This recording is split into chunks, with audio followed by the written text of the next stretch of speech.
આજરોજ તારીખ 14/4/2026ના દિવસે મહોર જિલ્લા પંચાયત સીટ તેમજ 8 તાલુકા પંચાયત સીટના તમામ ઉમેદવારો તથા તમામ કાર્યકર્તાઓ ડોભાડા 4 રસ્તા મુકામે ભારતીય જનતા પાર્ટી કાર્યાલયનું ઉદ્ઘાટન માનનીય રમણલાલ વોરા સાહેબના હસ્તે રાખેલ. ઠાકોર સાહેબ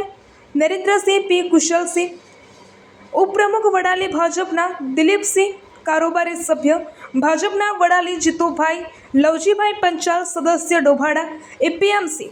ડિરેક્ટર તથા ડોભાડા પંચાયત સરપંચ અરુણભાઈ નટુભાઈ પટેલ, રમણભાઈ પંચાલ પ્રમુખ, બક્ષીપંચ મોરચા ભાજપ નરેશભાઈ પટેલ, સરપંચ એસોસિએશન પ્રમુખ પંકજભાઈ પટેલ, ઉપપ્રમુખ ભાજપ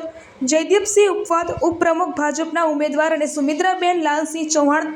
તાલુકા પંચાયત ઉમેદવાર વિલાસબા દિલીપસિંહ, ઉપપ્રમુખ મહિલા મોરચા વડાલી અને તાલુકા પંચાયત સીટ ઉમેદવાર મમતાબેન હરીશભાઈ પ્રજાપતિ, ચેતનાબેન પૂર્વ પ્રમુખ તાલુકા પંચાયત વડાલી, મુકેશભાઈ અનુસૂચિત જનજાતિ મોરચા તમામે હાજરી આપી આ કાર્યાલયનું ઉદ્ઘાટન કરી ખુલ્લું મૂકવામાં આવ્યું હતું. રિપોર્ટર ભાનુભાઈ પ્રજાપતિ, ડોભાડા.